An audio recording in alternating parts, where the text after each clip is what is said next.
როგორ გავახალისოთ ჩვენი რუტინული ურთიერთობა და როგორ გადავიყვანოთ ახალ სიახლეებზე.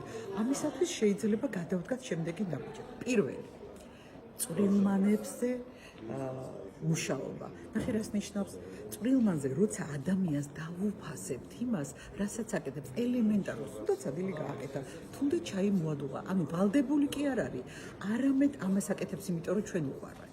მეორე, ის არის მოვაწყოთ რომანტიკული შეხვედრები. არა აქვს მნიშვნელობა, ვინ დაინიცირებს, მაგრამ ძალიან მოულოდნელი რო იყოს ეს და გავახალისოთ ამას ჩვენი ურთიერთობა. მესამე, ძალიან მნიშვნელოვანია ჩვენ რა გვეშლება პარტნიორთან ურთიერთობაში ძალიან ხშირად. ეს არის რომ არ ვუსმენთ ბოლომდე, პაუზას არ ვაკეთებთ, ვისწავლოთ პარტნიორის მოსმენა.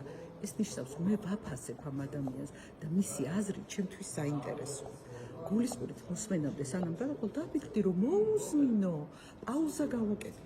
მეოთხე, ეს არის ახლის კეთება ერთად.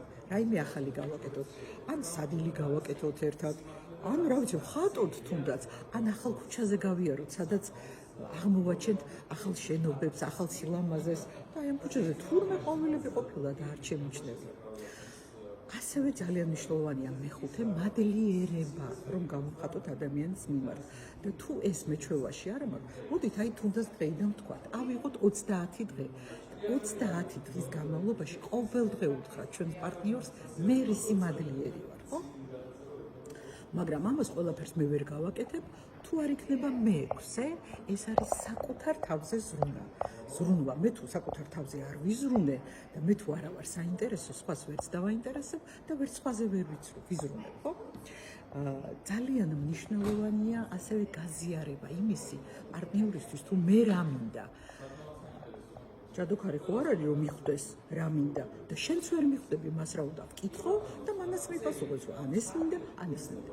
კიდევ ერთ-ერთი მნიშვნელოვანი ფაქტორი ეს არის მერვე, არ ვეძებოთ ურთიერთობებში დამნაშავე.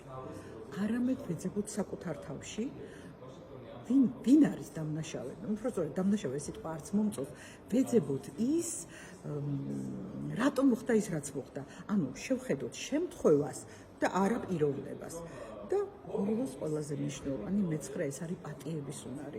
როდესაც შეეშალა ადამიანს ვაპატიო, ან შემეშალა მე ვაპატიო საკუთარ თავს და როცა აი ამ 9 რჩევას გავითვალისწინებთ, ჩვენი ურთიერთობა გადავა სხვა ეტაპზე, გახდება უფრო საინტერესო, უფრო ჰარმონიული და გადახალისდება.